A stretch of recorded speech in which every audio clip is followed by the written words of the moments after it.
जी, hello दोस्तों, मैं हूँ कमर सीमा। उम्मीद है आप लोग ठीक होंगे। दोस्तों, इस वक़्त भारत के अंदर एक डिबेट चल रही है कि क्या इंडिया को न्यूक्लियर वेपन्स टेस्ट करने चाहिए। बहुत सारे इंडियन एनालिस्ट ये कह रहे हैं कि क्योंकि अमेरिका न्यूक्लियर वेपन टेस्ट कर रहा है, तो हमें भी करने चाहिए। इसके ऊपर बात कर लेते हैं। और सवाल ये पैदा होता है, बहुत सारे लोगों ने ये सवाल किया, why US might consider this option to test the nuclear weapons.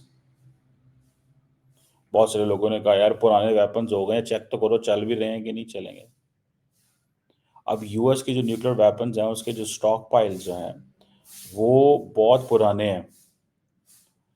और जो कंपोनेंट्स हैं दैट कैन डिग्रेड, जो explosives, electronics, plutonium, this that बीच में होता है, तो वो कहते चेक तो करे चलता भी है कि नहीं चलता। और वो कई लोगों का ये कहना है कि जो फुल स्केल एक्सप्लोसिव टेस्टिंग है, वो जो है तभी वो हम करेंगे तो पता चलेगा कि ये परफॉर्म बेहतर कर सकते हैं कि नहीं कर सकते हैं। तो ये एक है। दूसरी बात क्या होती है, जब आप इस तरह का काम करते हैं तो स्ट्रेटेजिक डेटरेंस जनरेट करते हैं, सिग्नलिंग देते हैं, पैगाम देते हैं आप। अमेरिका जैसा मुल्क जिसकी 1,000 अरब डॉलर, $1 ट्रिलियन, माजूर चाहता हूँ, डिफेंस बजट हो, क्या उसको ये करने चाहिए टेस्ट? 1,000 के करीब जिसके पास न्यूक्लियर एसेट्स हों, क्या उन्हें करने चाहिए ट्रंप साहब को? एक सवाल तो बनता है कि नहीं बनता? ठीक है, ये काम जो है वो छोटे मुल्क तो कर सकते हैं, लेकिन व्हाट विल ट्रिगर और व्हाट विल मोटिवेट अमेरिका, वो क्यों ये करेंगे, वो ये क्यों करेंगे, कैसे करेंगे? उनको इस चीज़ पे ये देखना बड़ा ज़रूरी है। ठीक है जी। बहरहाल, एक तो ये बात होगी। अब दूसरी बात इसमें ये है कि जैसे स्ट्रेटेजिक सिग्नलिंग जी हो गई, ठीक है जी। टेक्नोलॉजी को मॉडर्नाइज करना है, ये भी हो गया जी। नई नई चीज़ें आ गई हैं, नए वेपन टाइप्स आ गए हैं। पहले होता था हॉरिजॉन्टल प्रोलिफरेशन थी, अब बात हो रही है वर्टिकल प्रोलिफरेशन की। ठीक है, कि you should have more lethal weapons. अब वो साइज कम कर रहे हैं, 10,000 के करीब पहले न्यूक्लियर वेपन से, तो अब उन्होंने कम करके 1500 के करीब आना चाहते हैं शायद। सो ये चीज़ें जो हैं, और ये जो उनकी पोजीशन है, वो कहाँ पे आती है कि अब इसे एक आर्म्स रेस शुरू हो सकती है। ठीक है जी। अब आप देखें, अगर फॉर एग्जांपल चाइना कर देता है टेस्ट न्यूक्लियर वेपन, या रशिया कर देता है। चाइना कर देता तो इंडिया करेगा, इंडिया कर देता तो पाकिस्तान 100% करेगा। तो एक खित्ते के अंदर एक पूरी चीज़ शुरू हो जाएगी। और उससे क्या होगा, वो जो कॉम्प्रिहेंसिव टेस्ट बैन ट्रीटी थी, सीटीबीटी, जिसकी ऑल दो पाकिस्तान इंडिया और उसके सिग्नेटरी तो नहीं है, आई थिंक अमेरिका भी नहीं है। ठीक है, लेकिन वो जो बहुत सारे लोगों ने की हुई है, वो कहेंगे यार आप क्या ट्रीटीज जो साइन की हुई हैं, उसके बावजूद आप करते रहते हैं। समझ रहे हैं आप बात? तो ये जो इसके ऊपर कॉस्ट भी बहुत आती है, टेस्ट करना कोई आसान काम नहीं है। यहाँ $150 मिलियन एक न्यूक्लियर टेस्ट पे खर्चा आता है, बहुत बड़ा पैसा है। तो ये चीज़ जो है, और अभी क्यों हो रहा है वो, क्योंकि रशिया और चाइना जो है वो अपने न्यूक्लियर वेपन्स डिलीवरी सिस्टम या इनकी सिग्नलिंग कर रहे हैं। यूएस कहता है ये हमारे लिए प्रॉब्लम है। ठीक है जी। सो ट्रम्प साहब जो है ना, आई थिंक 30-32 साल में टेस्ट नहीं हुए अमेरिका के अंदर। ये पहली दफ़ा कोई इस तरह की प्लान बन रहा है। सो ट्रम्प साहब जो है वो एक नया फ्रेमवर्क सेट करना चाहते हैं। लेकिन एक चीज़ तो बड़ी क्लियर है, क्या इससे, मैं भी जेडी वैंस साहब को सुन रहा था, वो भी कह रहे थे चेक तो करना चाहिए, पता तो लगना चाहिए ये क्या करते हैं क्या नहीं करते। अपनी फौजों को पूछना चाहिए। 33 ईयर्स का एक मोरेटोरियम लगा हुआ, और ये जो बात है कि वो एक्चुअली फंक्शन प्रॉपरली करते हैं, मुझे नहीं लगता ये थ्योरी रेलिवेंट है। मुझे नहीं लगता ये थ्योरी रेलिवेंट है।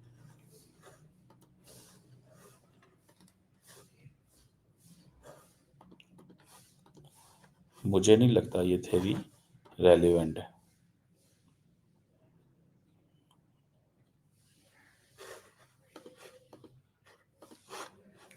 बहरहाल that is another point to see, to establish. अब इंडिया क्या चाहता है कि इंडिया जो है वो टेस्ट करे न्यूक्लियर वेपन्स। वो भी ये बात कर रहे हैं इंडियंस में यहाँ। आपको पता है यहाँ पे अब बहस शुरू हो गई है। वो कह रहे हैं जी न्यूक्लियर टेस्टिंग जो होती है तो इंडिया को रीइवैल्यूएट करनी चाहिए अपनी ऑप्शंस। जो 1998 के अंदर अपनी इन्होंने किया था, तो अब हमें वो जो रिस्ट्रेंट है उसको री एग्जामिन करना चाहिए। तो अब हमारे अंदर दोबारा कॉन्फिडेंस आएगा। ग्लोबल लैंडस्केप उस वक्त जी चेंज हो गया था। ठीक है जी। India and Pakistan both were no more जो स्वीट, जो आज जो स्वीट स्ट्रेटेजिक स्पॉट एंजॉय कर रहे हैं इंडिया एंड पाकिस्तान, उस वक्त दोनों बिल्कुल नहीं कर रहे थे। सैंक्शंस लग गई, बड़ा कुछ। आज तो हम अमेरिका के बड़े करीब हुए पड़े हैं। सो अब ये वो जो कह रहे हैं कि जी टेस्टिंग शेस्टिंग, ये वो इंडियंस क्या सोच के बैठे हुए हैं कि जी चाइना भी अपनी वो फैसिलिटीज बढ़ा रहा है, आर्सेनल बढ़ा रहा है, ये कर रहा है, वो कर रहा है, तो हमें भी अब सामने आना चाहिए। देखें, न्यूक्लियर जो डेटरेंस है और जो कन्वेंशनल डेटरेंस है, ये कहा जाता है कि ये सेपरेटली बिल्ड होती हैं। Nuclear deterrence and conventional deterrence. Pakistan के पास न्यूक्लियर डेटरेंस है, लेकिन इंडिया डिटर नहीं होता उससे। पाकिस्तान कहता रहता है बार बार हमने न्यूक्लियर थ्रेशोल्ड, इंडियंस कहते हैं, पाकिस्तान कहता है जी न्यूक्लियर थ्रेशोल्ड नीचे कर दिया, हमने नसर मिसाइल बना दिया, उसकी 60 किलोमीटर रेंज है, छोटा मिसाइल है। हम अगर इंडिया हमला करके हमारी वो जो वो उसमें आता है, तो हम हो सकता है उसको खुद ही अपने इलाके में हमला कर दे। पाकिस्तान तो ये कहता है ना कि इन केस अगर इंडिया की, आपको पता है कोल्ड स्टार डॉक्ट्रिन होती थी, वो डॉक्ट्रिन ये थी। अभी भी जो फॉर एग्जांपल इंडिया की ये जो ट्रेशल एक्सरसाइजेस चल रही हैं, पाकिस्तान इसको हमेशा ऐसी एक्सरसाइजेस को, आम बंदे को नहीं पता होता, लेकिन जो फौजें होती हैं ना, वो उनके पास एक पूरा, वो कहते हैं ना, एक इंस्टीट्यूशनल मेमोरी होती है उनके पास। एंड दे डू अंडरस्टैंड कि क्या हो रहा है। वो ऐसे नहीं सोचते जैसे हम सोचते हैं, ले मैन क्या हो रहा है क्या नहीं हो रहा। उनके दिमाग में पूरी एक चीज होती है, पूरी एक चीज होती है, और वो समझते हैं हाँ जी क्या करना है, किधर जाना है, कैसे चीजों को चलाना है। तो वो जो न्यूक्लियर डेटरेंस की बात हम कर रहे हैं ना, हम कहते हैं कि हमने पैदा कर लिया, इंडियंस कहते हैं हम इसको नहीं मानते। कन्वेंशनल में अलहदा, वो हम पे इसीलिए बार बार कन्वेंशनली हमला करते हैं। वो कहते हैं ये कन्वेंशनल जंग लड़ नहीं सकते। याद रखिएगा इस चीज को, they can't fight a long war. Indian army chief जब ये कहते हैं कि पाकिस्तान के साथ कन्वेंशनल जंग लड़नी चाहिए, वो क्यों कहते हैं? बिकॉज उनको पता है ये लड़ नहीं सकते, इनके पास पैसे नहीं है। उन्होंने ये कैलकुलेट करके बैठा हुआ। That's what a thought of an Indian army chief. Recently general Upendra Dwivedi साहब कह रहे थे ना कि we need to fight long war. अब शॉर्ट वॉर के अंदर अब इंडिया के पास कैपेबिलिटी है, दे हैव द कैपेबिलिटी। ये नहीं है कि उनकी फौज कोई ऐसी वैसी, बड़ी तगड़ी फौज है इंडिया की, बड़े रिसोर्सेज हैं, वेल इक्विप्ड हैं, बड़े अभी बरतानिया में वो उनकी एयरफोर्स जो है, उनके लोगों, उनको अभी जब प्राइम मिनिस्टर केयर स्टार्मर आए हुए थे इंडिया, तो बरतानिया के अंदर वो जा रहे हैं अपना उसमें कराने उनके लोगों को जो एयरफोर्स की ट्रेनिंग देने जाएंगे। तो वो कहते हैं कि हमें क्या करना चाहिए, ये पाकिस्तान लड़ नहीं सकता, तो वो हमें बार बार कन्वेंशनल डोमेन में फंसाने की कोशिश करते हैं। हमने 2019 में 2 जहाज गिरा दिए, इस दफा 7 गिरा दिए, तो वो सिचुएशन जो है वो कन्वेंशनल डोमेन में पाकिस्तान ने ये कहना अब शुरू कर दिया, भाई ये जो बात है ना, पहले हम, ये जो बात है कि हम लड़ नहीं सकते, वो कहते हम लड़के दिखा दिए, आप नहीं लड़ सकते कन्वेंशनल में हमसे। तो न्यूक्लियर पे आना है तो न्यूक्लियर पे आ जाए, फिर वो तो हम तो वैसे ही उस पर तुले हुए हैं कि हमने तो न्यूक्लियर थ्रेशोल्ड ही नीचे कर दिए। तो जो न्यूक्लियर डेटरेंस है और ये जो कन्वेंशनल डेटरेंस है, ठीक है जी, ये बिल्कुल सेपरेट होती हैं। लेकिन इसीलिए इंडिया हमारी न्यूक्लियर डेटरेंस को लिफ्ट नहीं कराता। और हमला कर देता है। वो तो पाकिस्तान कन्वेंशनल डेटरेंस में अपनी आपको साबित करता है तो चीजें बैलेंस होती हैं। जब उनको ये कहा गया था, देखें, एक होता है हीट ऑफ द मोमेंट में फैसला करना।